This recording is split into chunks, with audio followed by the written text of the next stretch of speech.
This is the Fantasy Ladder Podcast, episode 21.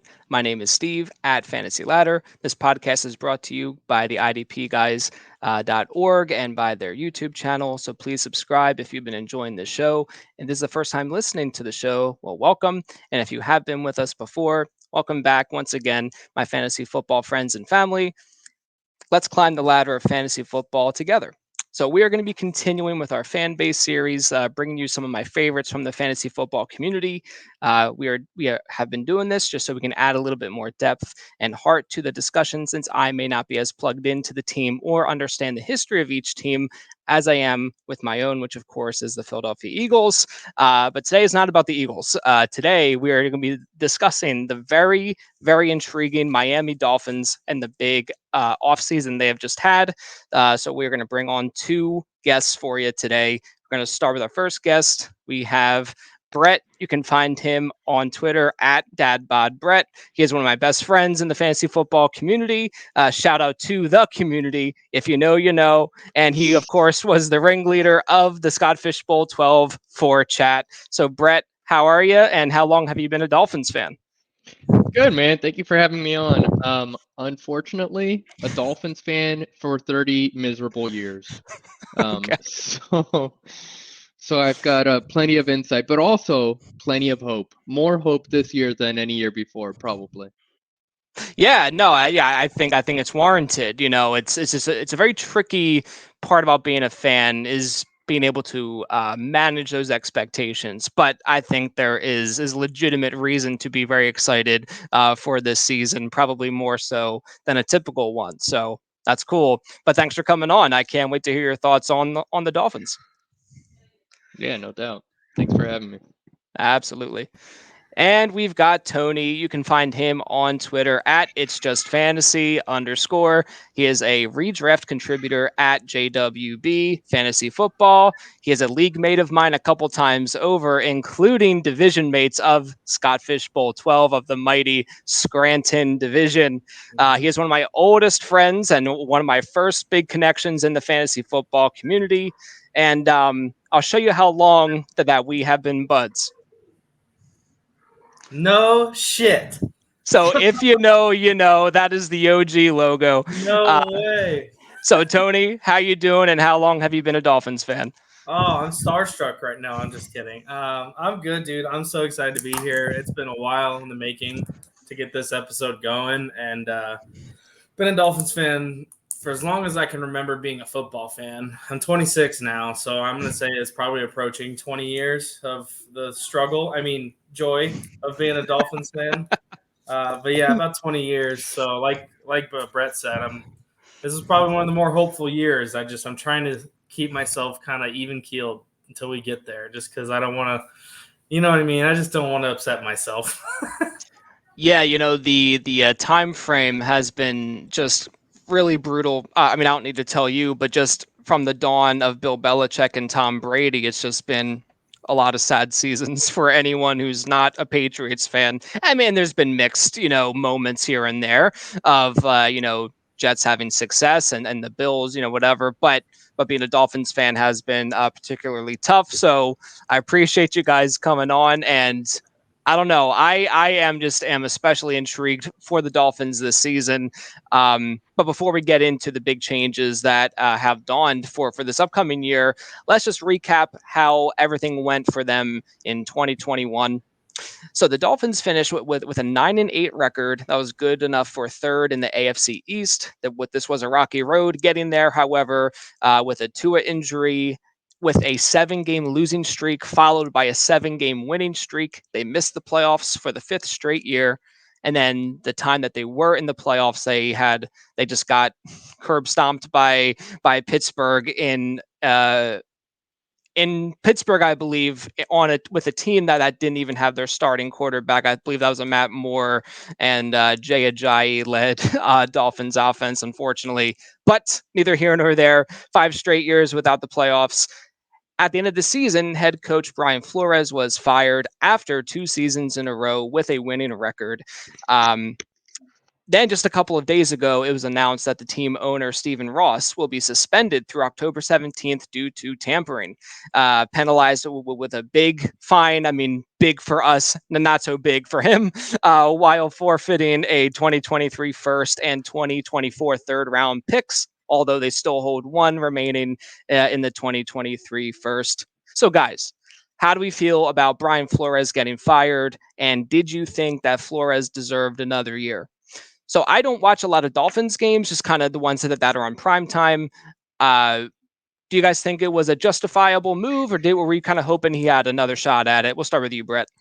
Yeah, I really wanted him to have one more season. I mean, so can I just back up for a moment and say that 9-8 sounds so much worse than 9-7? But also, Yes, it does. but yeah, I mean, 2 years in a row where we were a game out of the playoffs. So I really wanted him to have another season. I thought we were finally gonna, make it over that hump.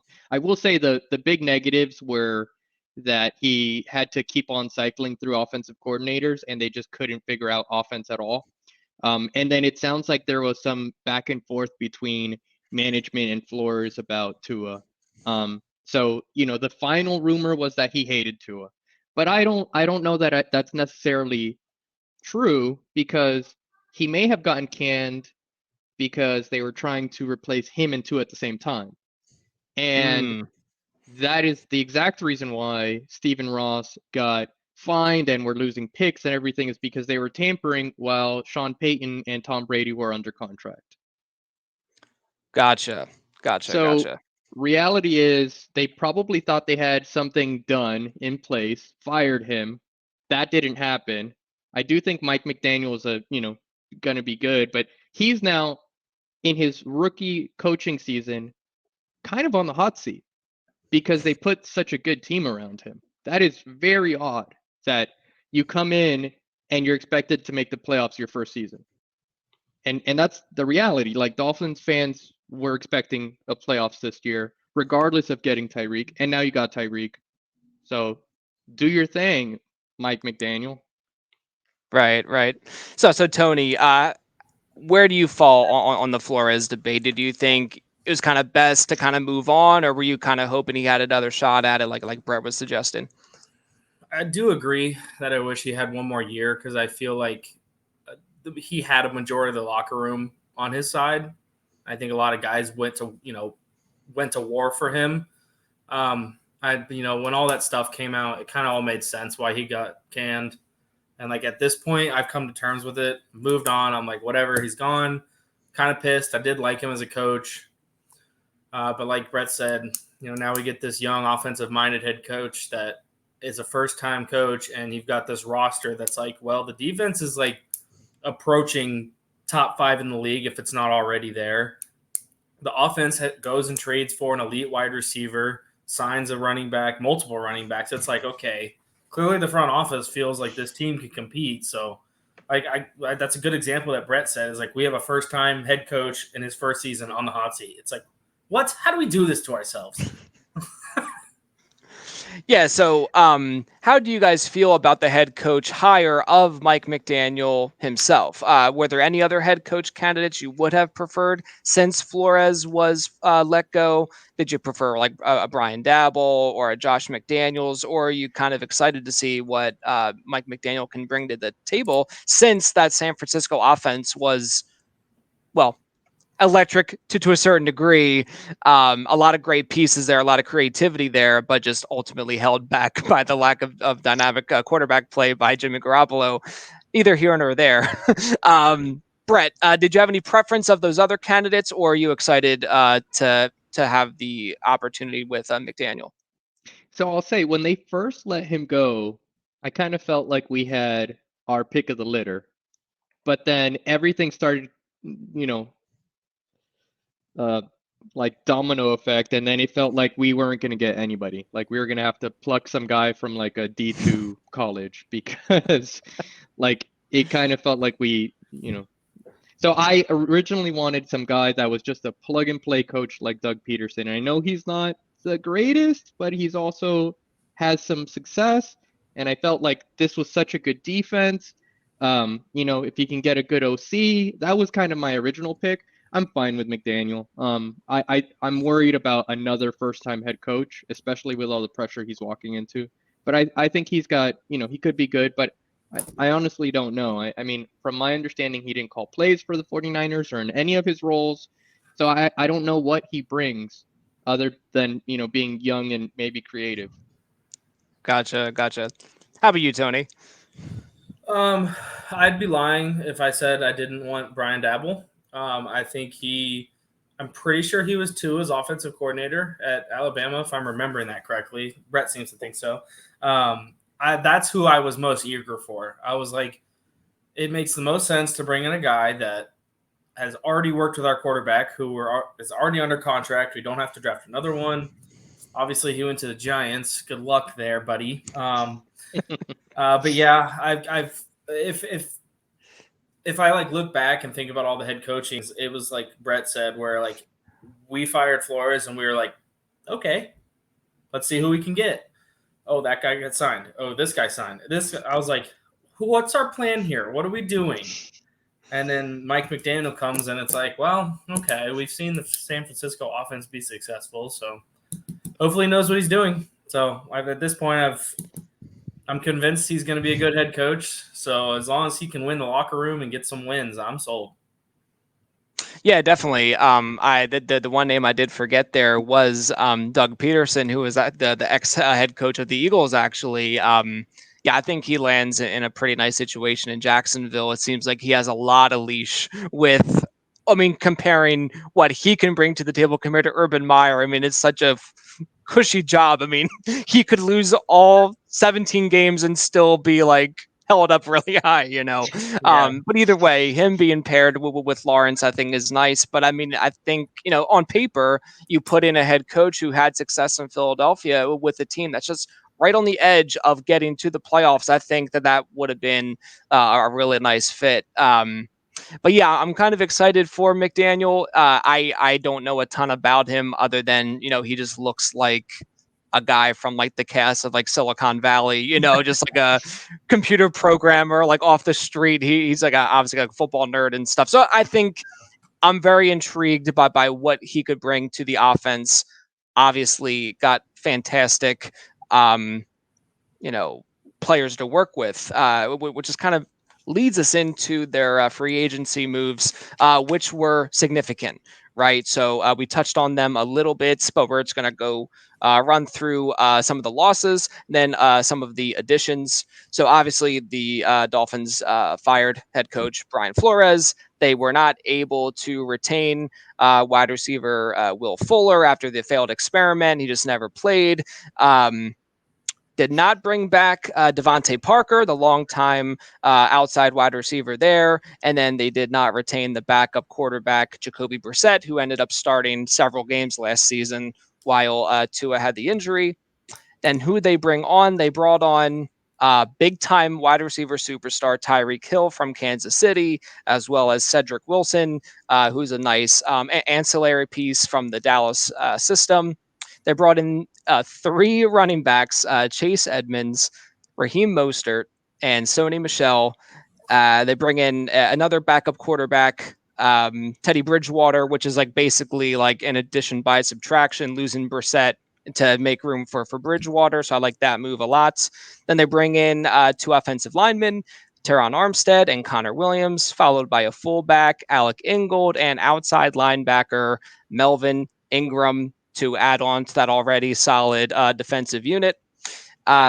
So, Tony, we'll start with you. What are your thoughts on these moves? Are you hyped for them, or did you want them to sign other players? If so, who were you hoping for? Or were you just satisfied with who they brought in? Well, don't forget the punter Thomas Morstead. And that's a game changer when you can flip the field. That was our best sign. No, I'm kidding. It is an underrated part of the game, but yeah. Special teams matter. Anyways. It does, yeah. Yeah, for sure. I think Devontae Parker, I think it just kind of reached a point where it was like he didn't feel like they were ready to win and it was time for him to get out of town. And I think they all kind of were like, okay, handshake emoji and got what they could out of him. Will Fuller, great. See you later. Jacoby, I always like Jacoby. I always call him Brisket. It's always fun. Mm. But obviously, Tyreek going when I specifically remember I was on a forklift at work when I got a notification about Tyreek, and I stopped and I work with my dad and my brother. I like ran right over to my dad because he's like low key a Dolphins fan also. I was like, "You will not believe who the Dolphins just traded for," and he was like, "Did they get rid of Tua?" And I was like, "No, they got Tyreek Hill," and he was like, "No way." So obviously that was had to be probably 95% of the population's reaction. So I mean, I don't think we've had a receiver anywhere near his caliber in a long time. I mean, Jarvis Landry got pretty good, but even then it was not nearly as good as Tyreek Hill. And I was pretty excited with Mostert following Mike McDaniel. Mostert's obviously good at that outside stretch zone or whatever you want to call it. But, is he healthy? And then Chase Edmonds, I'm just not fully convinced he can take on a starting role, but I hope he proves me wrong.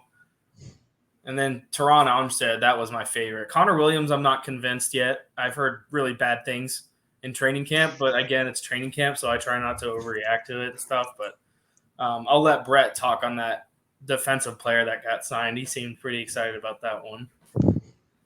Yeah, I mean, if Melvin Ingram is healthy, I think it's a nice move. And if he's not, then you've already got Phillips and Ogba. So, which speaking of re-signings, Ogba and tagging Gesicki were good ones. Yeah, keep those guys. But yeah, I mean, overall, what can you say? Bringing in Tyreek Hill, the guy I would say that was our last at least borderline elite receiver was Brandon Marshall. So it's been a long time. Mm-hmm.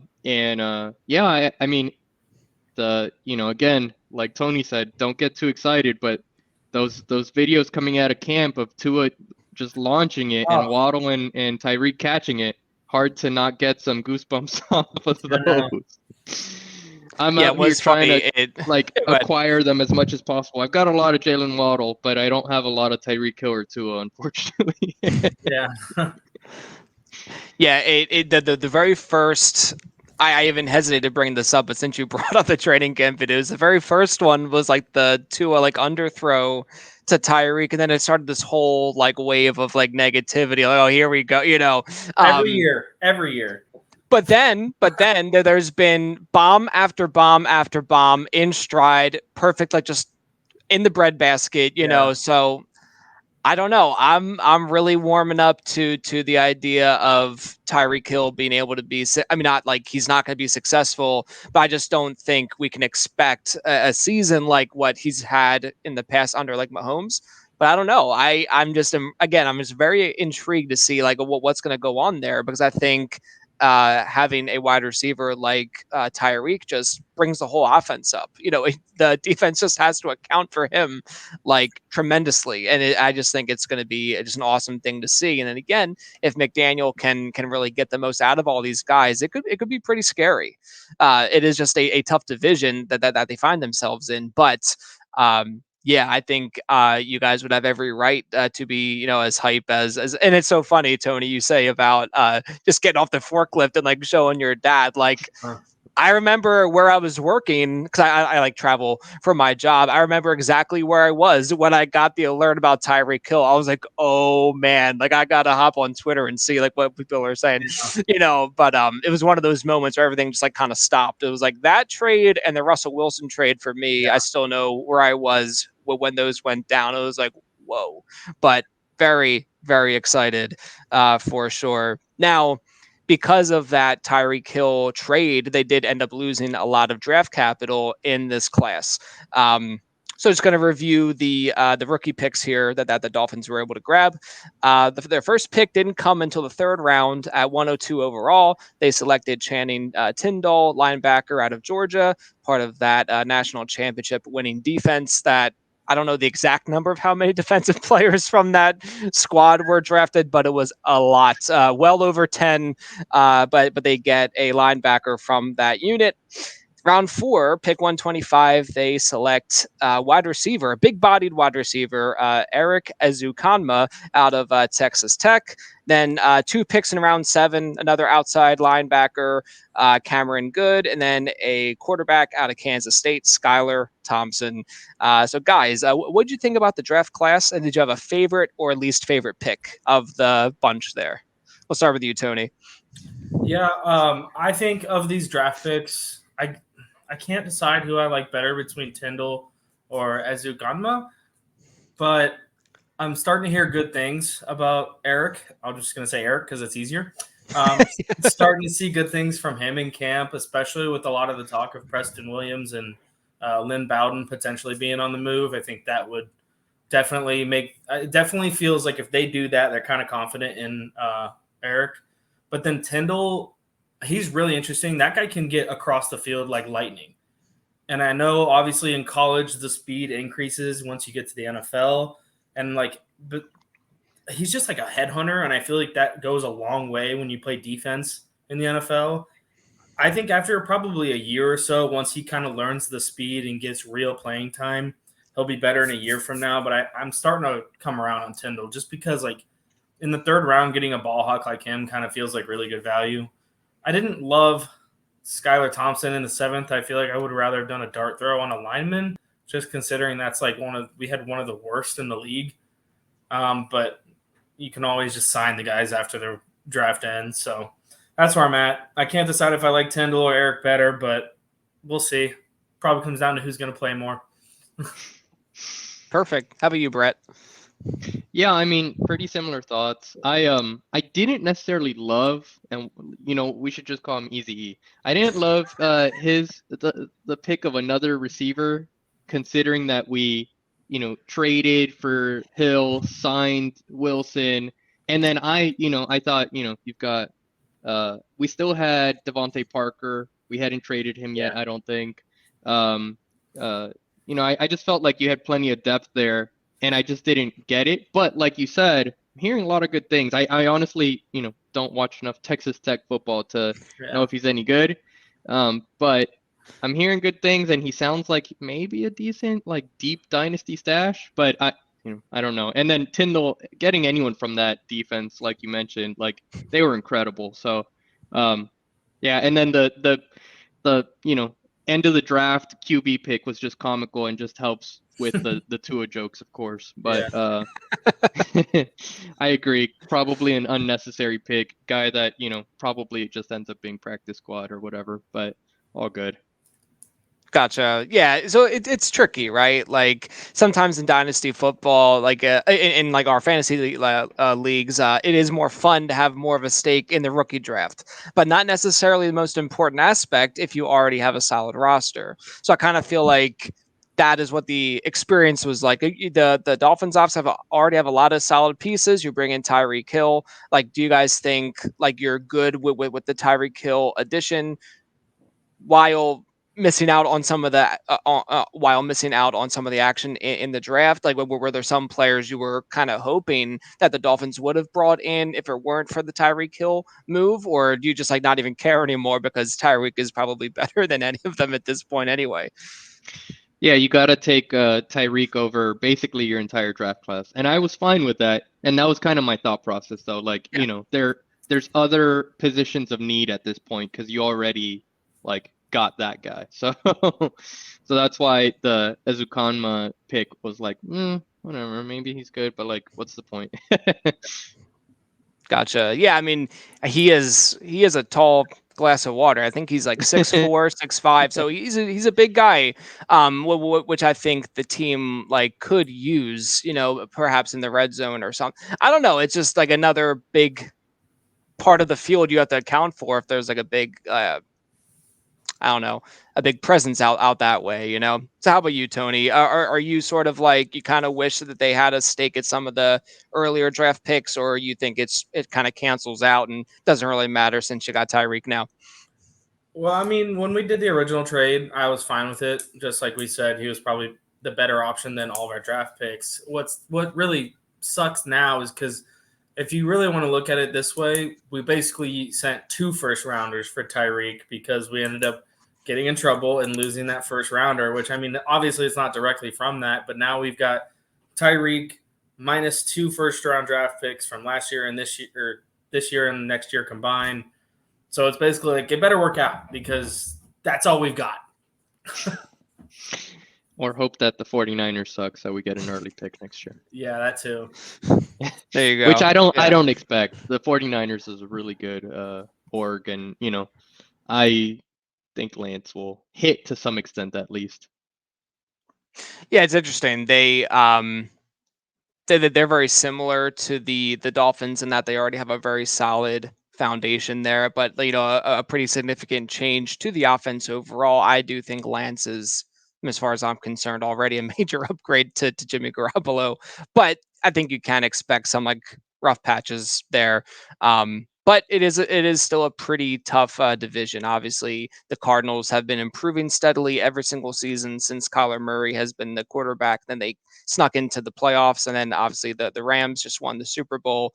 So I don't know. It just really comes down to wins and losses at the end of the day, as far as like the draft position is concerned. But yeah, that definitely a lot to keep our eyes on. But speaking of which, we're going to look ahead now to the 2022 season. After reviewing the schedule, what do you think is a realistic expectation for a win-loss record?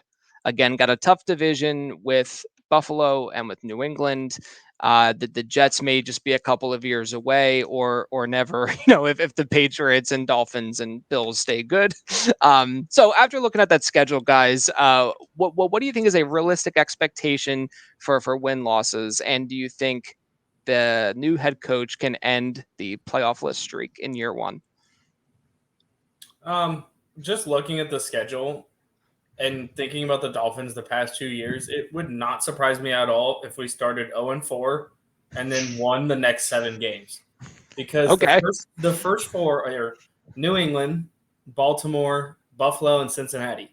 New England's obviously winnable, but you just never know with Bill Belichick. They could go out and win 33-10 or something stupid like that. But then you got Baltimore, Buffalo, Cincinnati. Common denominator, really good offenses. And then the next 7, the Jets, Vikings, Steelers, Lions, Bears, Cleveland, and Houston. In my mind, those are all winnable games. Minnesota's obviously got a really good offense, but outside of that, the rest of those offenses are garbage. And we could literally go win 7 in a row after that. But realistically, I'd love to see a 10-win season.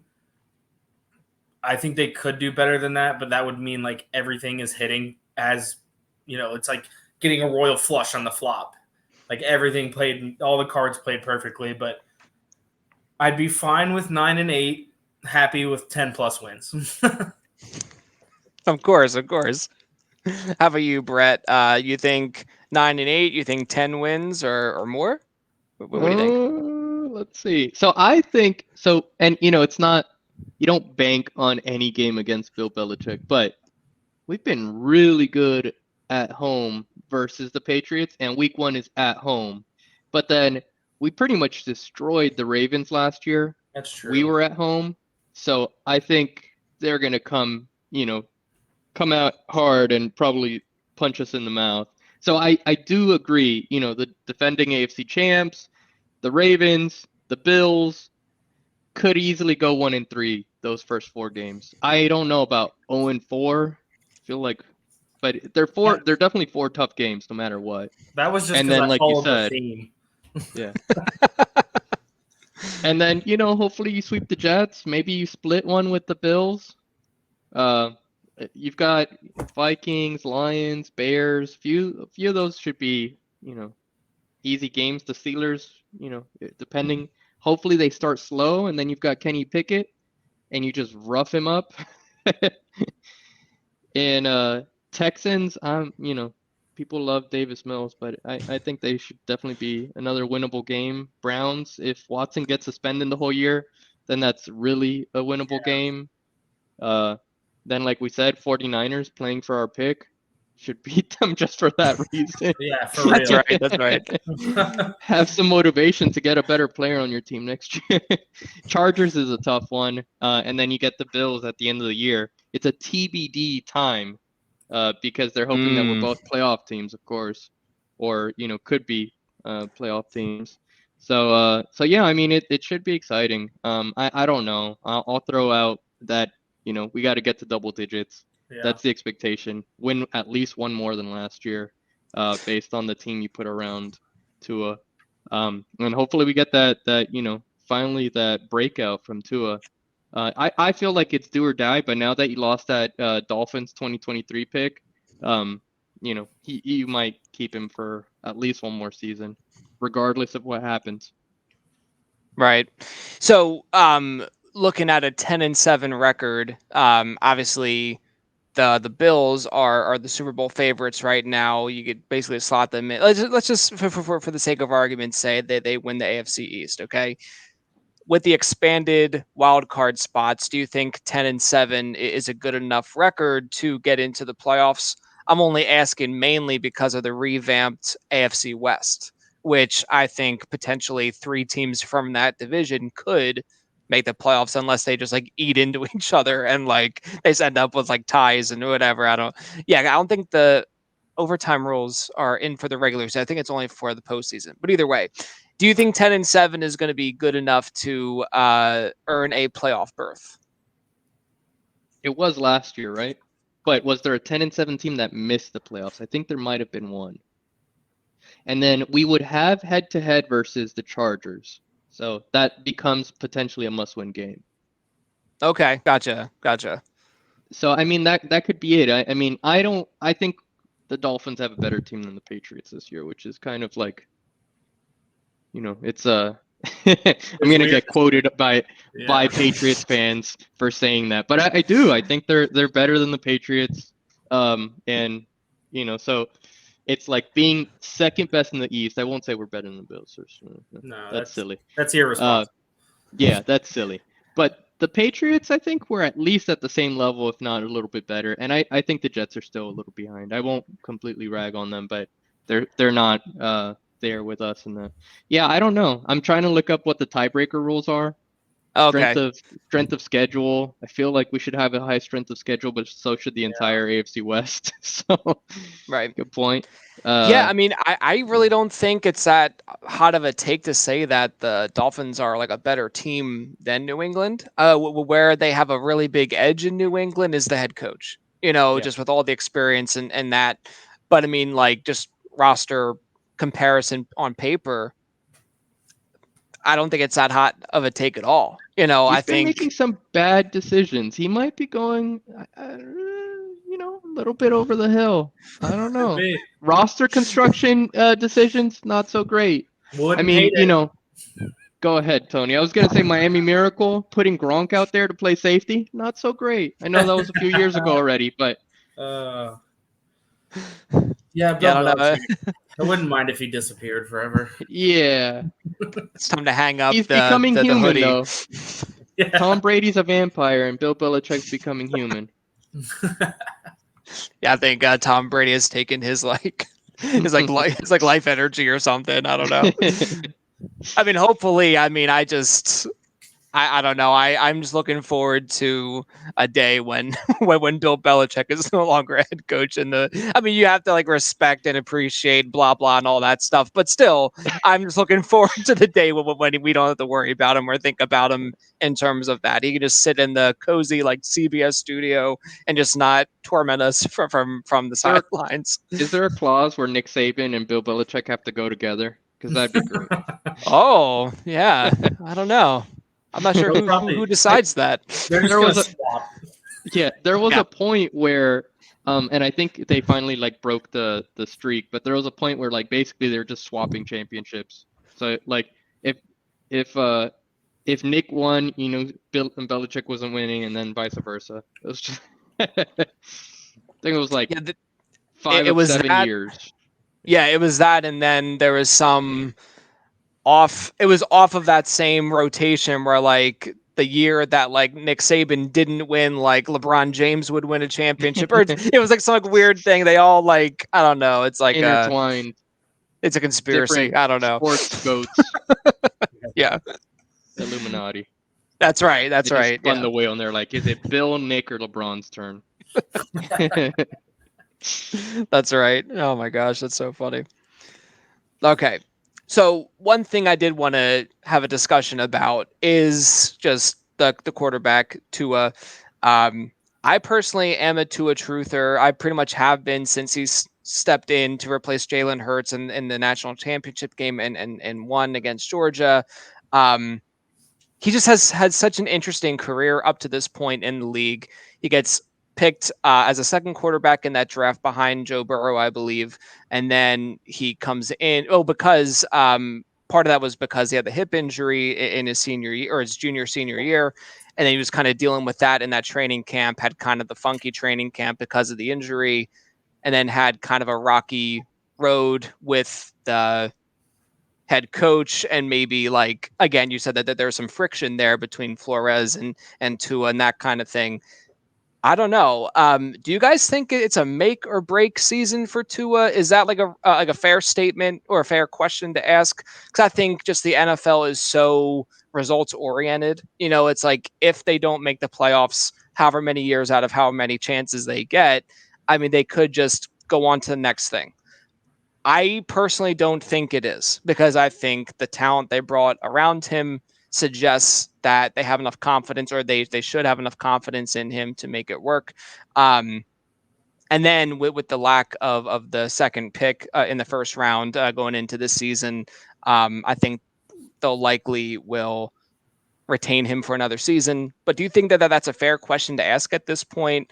Um, if it's a make or break season for Tua, we'll start with you, Tony. I don't think it's ridiculous for people to think that, have that thought process. Like, because how many quarterbacks get 3 years to really figure out if they're going to be good or not? It's probably more often than not they don't get 3 years. So if we go out and we go 5-12, I'm going to say that the team's going to think maybe we need to go get C.J. Stroud or Spencer Rattler, who I can't think of, Bryce Young. Right. But losing that first round pick certainly, I don't think it necessarily directly puts pressure on Tua. I think it's more just pressure on the front office to be like, okay, well, we're in on Tua at this point, so let's just keep building around him. I do think he'll, take another step this year. I'm not going to say he'll be elite, but I think he'll be top half of the league after this season. For fantasy purposes, I don't think he's going to be like a top 8 quarterback, but he might have weeks where he's in that 9-10 range, and he might have weeks where he's in that 18-19 range. And I think that's a lot due to like having a lot of yards after catch guys. So it's just a matter of whether the offense is, working well that week. But overall, I'm with you. I've always been a truther. I'm not going to say he'll be to the level of Joe Burrow ever. I mean, I've kind of already had to decrease my thought on Tua at seeing him over the years, but I was listening to the ESPN Fantasy Focus. That was always my go-to fantasy pod, so I always listen to them. I really love Stephania Bell and her like injury approach, and like how she kind of explains her profession and how it coincides with football. And she's like, that hip injury was just over 2 years ago for him, or I guess we're approaching 3 basically. She's like, it's usually a 2-year time frame where someone with that injury is back to 100%. So she's like, you're probably going to see Tua having the zip back on his balls, his footballs this year. Like, he's actually going to be able to plant, fire, be accurate, and do his thing. So I'm fingers crossed it works out. I hope he's 100% now. I think 100% healthy Tua is going to be enjoyable to watch, and that's where I'm at with him. Gotcha. So Brett, do you have any differing thoughts on that? And from what you've seen, do you think Tua is a long term option in Miami? I don't know, but I do think there should be some pressure on him. I don't know if it should be or has to be do or die. I will say, it sucks to lose that second 2023 pick, our own 2023 pick, but it's not to say that there won't be a team who isn't QB needy. Like, let's say the Jets, for example, they might be a top 10 pick next year, and you can just send them our 2023 or the Niners 2023 pick and a 2024 pick and go up and be get a top 10 QB. And I think there's at least 3 or 4 really viable rookie QB. So I think, he should be a little bit under pressure and on the hot seat. They're putting this great team around him. I'm hoping that they take a little bit more risk than he has so far in his career. Like, he takes some shots, he tries to, he shows off his talent, because I do think he's very talented. I was all in on Tua, but I'm a Dolphins fan, not a Tua fan. Like, I'm a Tua fan because he's a Dolphins player. Yeah. If he Oh, leaves to gotcha. any of the only other 31 teams, then, I'm whoever our starting quarterback is. Like, for fantasy purposes, I look at things differently, of course, but I try to separate the two. As far as, like, I'm a forever Dolphins fan, hate it or love it. But, I just want them to do right by the fans and try to go out and win some games. So I think, like Tony said, if we go 9-8 again and he plays most of the games, then stick it out with him again. Yeah. If he and again, I hate, especially we say this all the time, like on Twitter and in fantasy football in general, like injury prone is a myth. I get it, but if he misses another 6 to 8 games, the fans are going to want him out. And if he misses another 6 to 8 games and Teddy Bridgewater wins 6 of those, and we like inch our way into the playoffs, and then we get crushed in the play, like, the fans are probably going to want a replacement anyways.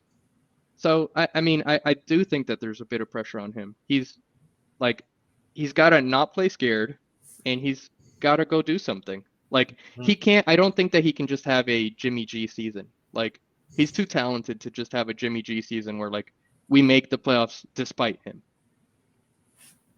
So that's really my take on Tua. I think he needs to show us why the Dolphins did tank for Tua.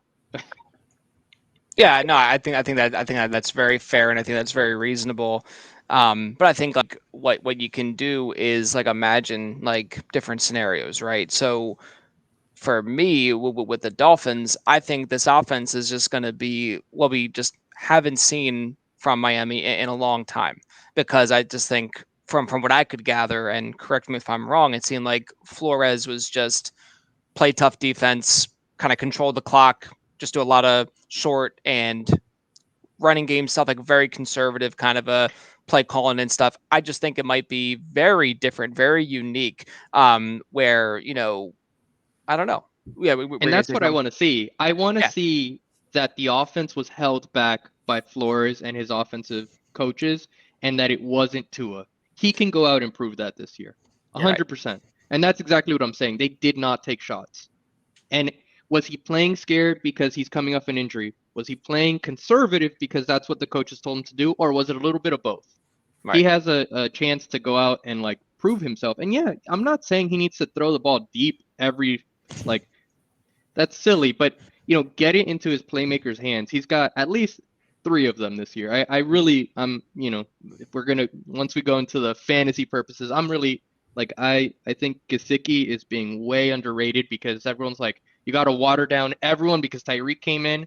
So he's got 3 real playmakers, like guys that can be like yak guys that can get him that first down. So he doesn't have to throw deep, but he's got to, like, make quick decisions and get into their hands and show that he's who we thought he was, or at least something close to it. Like, I mean, doesn't it suck? Like, me and Tony are like realistic fans. Tony already told you that he had to, like, water down his expectations of Tuna. That sucks. Yeah. Like, we all thought he was, like, potentially elite, and now we're thinking he's not. And he still can go out and prove us wrong. He can prove us that it was the injury and that it was the incompetent offensive coaches. Let's see him do it.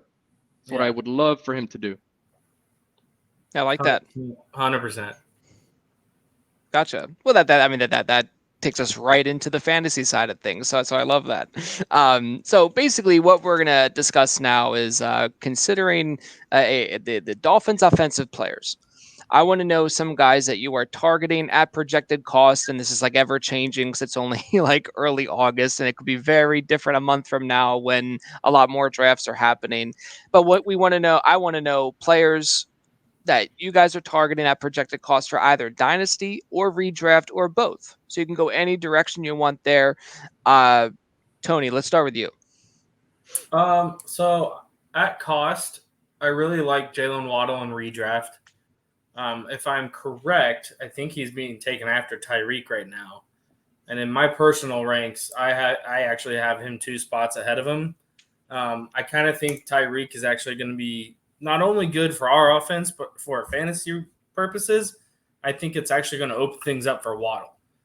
because you can't put your best corner on Waddle when you've got Tyreek on the field.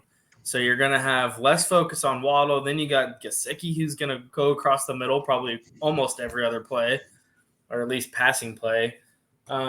It sucks because I usually never touch Dolphins players in fantasy, and I'm crossing this weird territory where I'm like, well, hold on. I think I can do that this year and not be double disappointed. Because I think the last guy that I took in fantasy was probably Jay Ajayi.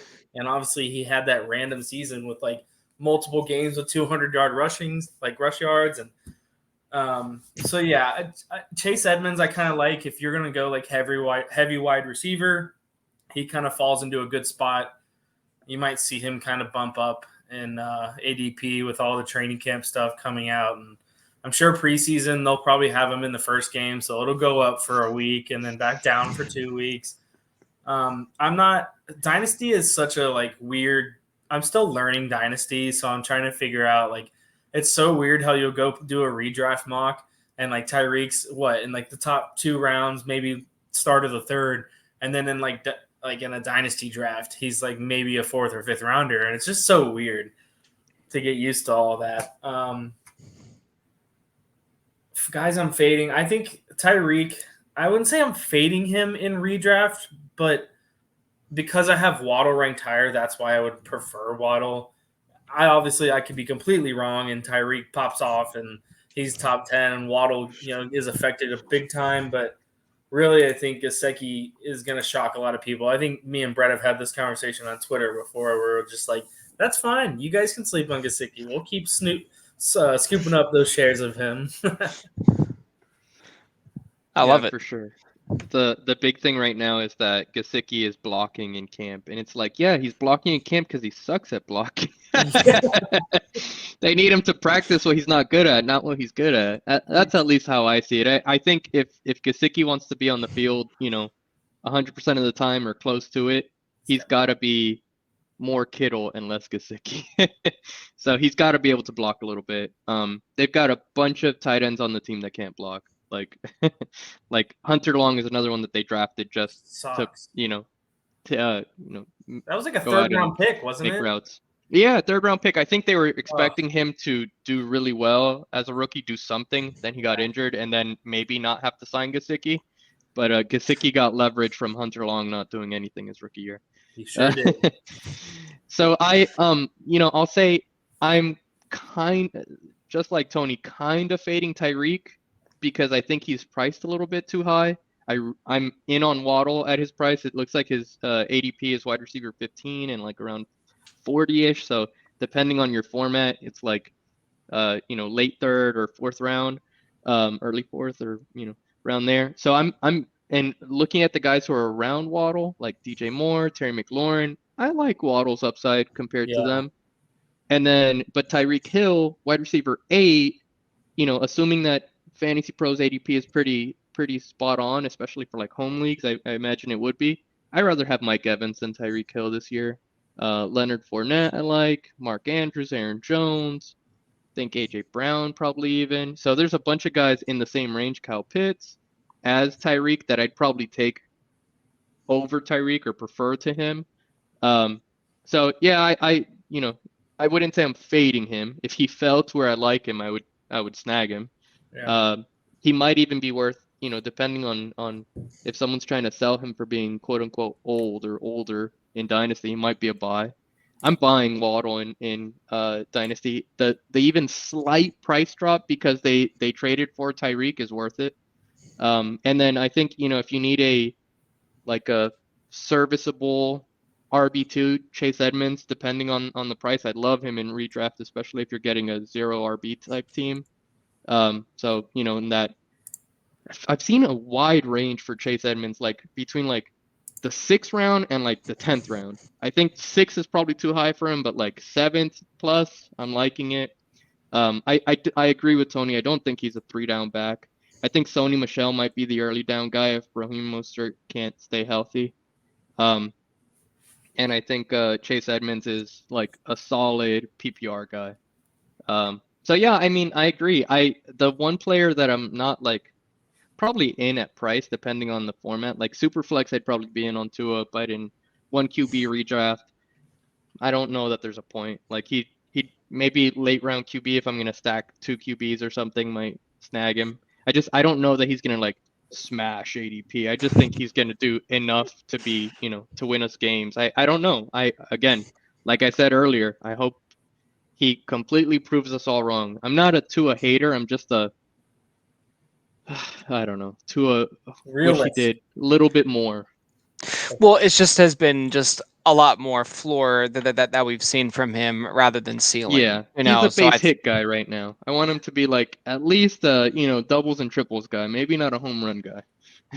oh no, and I definitely think that there is room for a player like Yeah, that no in doubt. fantasy, especially as a QB2. Like I really am into like Mac Jones as a QB2, assuming that I have like a top five guy.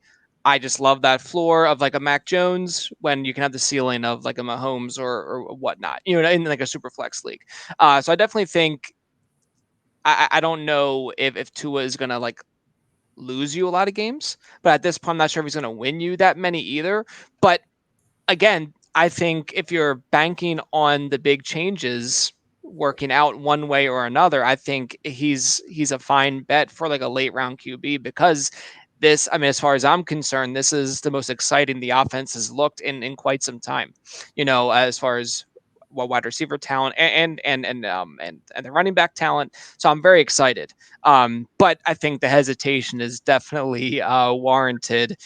Players that I'm targeting at projected cost for Dynasty and redraft, it's basically Waddle. Like no matter what, for me, I am unbelievably excited for his opportunity this year because of the attention that Tyreek Hill is going to take away on the defensive side. And he already has this like really good established connection with Tua already. He was already a borderline wide receiver one in that rookie season. Obviously, with Tyreek Hill, he has all these highlight plays because of the offense in Kansas City, which I think is just a totally different animal from what Miami can be. Although who knows? Because we just don't know because it could be completely opened up. So I'm very into Waddle all around redraft. I am very into Chase Edmonds primarily as like an RB3. If I can get him in that range as like top of my bench or like a flex play, I'm really into that. Then in like a deep league wide receiver, very into Cedric Wilson. I was really glad he was able to stay healthy in Dallas last year and really show his true potential. I think he's just a fantastic complement to that passing game. But we're talking deep leagues here, right? Like in Scott Fish Bowl, I got him in the second to last round, and I was very happy about that. So we're talking that deep of a league, but still definitely a guy to keep on your radar, just as a bye week filler, something of that sort. Now, players that I am fading, I am absolutely fading Tyreek Hill at cost. He is definitely more of a player that I'm going to be aiming to acquire via trade mid-season or after the draft. I just think where he's going, I generally would prefer to get like a running back. I mean, it really depends on the format you're in, but I typically am not going after like a top 10 wide receiver. And if that's where he's going, it's more because of my liking of Waddle. It's not at all because of Tyreek Hill, the player. He's one of the most electric players in the league. It's just I would much rather have Waddle at cost, but I mean I'd be crazy to not want to get my hands on Tyreek if it makes sense to. Um, Gasicki is one that I am warming up to. He initially was listed as a fade for me. I just think that there are a number of tight ends I probably would rather have in that range just because of the potential passing volume. Like if it's Cole Komet and Gasicki, I'd rather have Komet. I think he'll just see a lot more volume. I have actually no idea what their um, relative ADPs are, but that's just like a range I can kind of see them in, or like They're pretty Hunter back to back. Henry. Okay, gotcha. So if that's the case, I would rather have Komet. But again, if you just want to get a piece of the Miami Dolphins, why I really couldn't blame you because I recognize that Mike Gesicki is a phenomenal athlete and um, it just is one of these things where it's like you talk about like handcuff like running back touchdown vultures, right?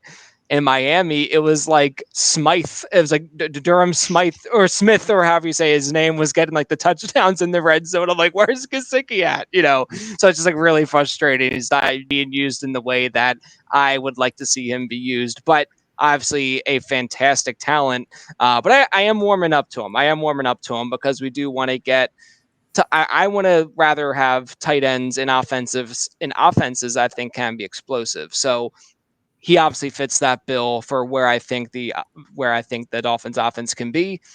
Now and that was just for redraft. So dynasty, I'm not fading any of them. I'm very into this whole offense as a whole, just because of the sort of optimistic unknowns that exist. I think there might have been like a little bit of like a stormy cloud with like Flores, and I think McDaniels is just going to bring this whole new energy and excitement to the offense. And again, this could be just my like whimsical thoughts about it, but I just really think like I can get way more excited because of the offensive weapons that have been added. But yeah, yeah. Anything else to add, guys, or any other players you're targeting like Mostert or Michelle as like deeper like running backs to target, or do you kind of want no part of that? I I don't. Go Yeah, ahead. go ahead, Tony. No, you can go. Yeah, I like, so again, going back to that zero RB, I feel like if you're going zero RB, grab any of the Dolphins running backs. Like grab one of them at least. Yeah. Because we really don't know what's going to happen. I assume Chase Edmonds is going to get the bulk of the opportunities, but as late as you're getting Sony Michel or Raheem Mostert, like double-digit rounds, I think they're worth a shot. Like Mostert healthy is pretty darn good, and he could be Yeah. that early down guy. And Sony Michel, he was all right last year when the Rams needed him, and he's been okay throughout his career. So, I'm good with either of those guys for as late as they're going. And then I'll just, bang the drum for Gesicki one more time. Like when he was tight end 6, I totally understand people fading him, but now that he's going around tight end 11, he's no doubt a tight end 1, and he's probably the only one in that range that can, has potential to actually be tight end 5 or 6. Yep. I have to agree. A lot of my redraft mocks towards the end, I'm picking up Mostert as like a 14th round flyer because let's say Edmonds twists his ankle or whatever, and Mostert's going to handle bulk of the carries, assuming he's healthy. And we've seen Mostert. I think last year at the beginning of the season, he logged one of the fastest runs in the league. And Yep. I think people are forgetting about that, and that might surprise some people. I don't know if he'll play preseason, but week 1 he'll get the ball and run outside, and people will be like, "Oh yeah, I forgot he could do that." Well, So, for anyone that watches The Boys, Mostert is a train. Absolutely. When he's healthy, he's fast as lightning. for sure. When he takes compound V, absolutely. Had you seen this current season? It was great. Oh, it's nuts. The show is just unbelievably fun and absurd, and just you just have to love it. It's just unbelievable. It's just unbelievable. Oh my gosh. Oh, that's so funny. A Train. So we got Easy E and we got A Train. I love it. All right, guys. Well, I think we have very realistic expectations for the Miami Dolphins. Again, a very intriguing team coming into the 2022 season. We have very realistic and very grounded expectations, I think, for both fantasy and real life. So, guys, just want to thank you again for coming on. We're just going to do a little round of plugs, or just say whatever you want to say about yourself. So just let the people know where they can find you, and if you have anything coming out this season, or if you're working on anything, please let people know. So, Brett, we'll start with you. Yeah, no, I'm glad you started with me, because I just want to say that people should definitely be following you, the two of you, for content. Like, follow me for stupid jokes and for, stuff like that. But Tony and Steve are like rocking it and putting out some really bomb content. No, I I think agree. you're selling. I think you're selling yourself short a little bit there, Brett, because Brett is a really savvy fantasy player, really great guy, funny guy. So those are the big three that I look for when I'm looking for people to follow in the community or just in general. So you're selling yourself short a little bit there, but I appreciate the kind words, sir. All right, Tony, send us home. Yeah, dude, I agree with Brett, and I really want to say, Steve, you have been putting in work with these podcasts and doing the individual teams. And for anyone listening to this, if you like getting unique analysis and kind of like unique, like we'll call it shop talk about different teams, go listen to Steve's other podcasts about these other teams. They are super fun to listen to. It's unique because he has different people every single time. I'm super glad me and Brett could be on here tonight. And honestly, Brett, don't sell yourself short, man. Go follow Brett. Thanks, guys. Yeah, I had a pleasure. It was a blast, and I'm glad I got to do a podcast with Tony finally, and I'm glad that this will be an official podcast with Steve. The That's last right. one never made it. We had probably a good hour's worth of content Amazing that we content. killed, and then it was not recorded. It was brutal, but our buddy has apologized profusely time and time again. Yeah. But It'll just be a yeah, story we can always tell. that's exactly right. That's exactly right. All right. So again, follow Brett at DadBod Brett and follow Tony at It's Just Fantasy _ and keep an eye out for all the great content at JWB Fantasy Football. But thank you again for listening. Good luck, guys, with your fantasy teams and with your Miami Dolphins. Appreciate you coming on. Good luck and keep climbing.